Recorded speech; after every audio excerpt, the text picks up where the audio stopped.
Zdravo deco, ovo je kanal Neda i magični svet bajki.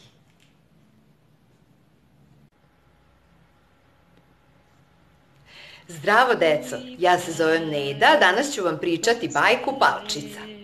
Ukoliko vam se dopadne, ostavite mi komentar ispod videa. Palčica nije obična devojčica. Ona je slatko biće koje je nastalo na vrlo poseban način. Izrasla je iz semena, zamislite.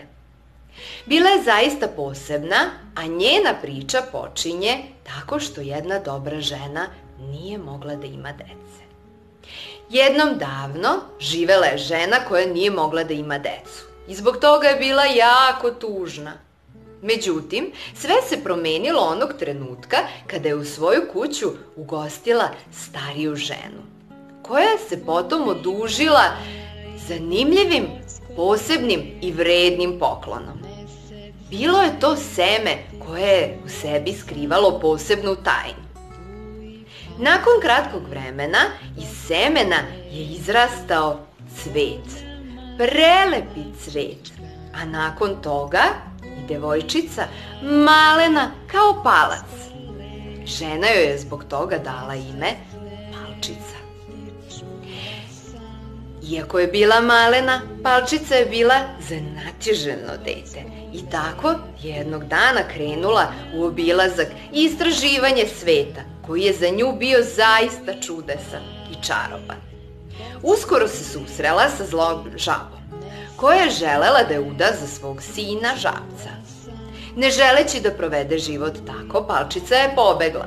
A kako je bila divne i dobre naravi, nije joj trebalo puno vremena da se sprijatelji sa životinjama iz šume i da postane omiljena među njima.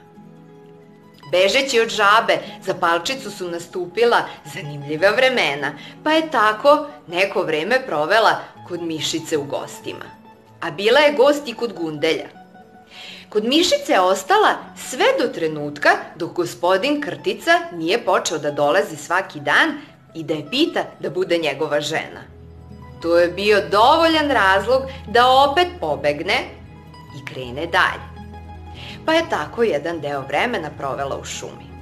Beg od mišice nije bio jednostavan, ali kako je Palčica bila dobra osoba i uvek se trudila svima da pomogne, tako je i ovog puta imala podršku. Pomogla joj je lastavica, kojoj je Palčica jednom davno pomogla da izleči svoje ranjeno krilo. Palčica i lastavica su ubrzo postale nerazdvojne i tako su u begu srele lepog i ljubaznog dečaka u koga se Palčica odmah zaljubila. Nije mogla da veruje da je upoznala mladića koji je bio iste visine kao i ona. Pa tako više nije bila jedino maleno biće. Mladića je upoznala dok je sedeo na cvetu u vrtu čiji je bio vladar. Kako je bio kralj koji se zaljubio u ovu mladu damu, odlučio je da joj da drugačije ime. Pa je tako Palčica promenila ime i postala Maja. Pouka ove priče je da u životu treba da budemo dobri, pošteni i istrajni, pa će sve da nam se vrati istom merom. Možda ćemo naići na probleme i prepreke i činit će nam se da nam se nikada dobro neće vratiti, ali ne smemo da se predamo. Moramo da sačekamo dovoljno dugo i da osetimo plodove svog rada. Ovo je kanal Neda i magični svet bajki. Za više bajki kliknite subscribe. Zdravo drugari, vidimo se sledeći put u nekoj novoj zanimljivoj bajci. Ćao!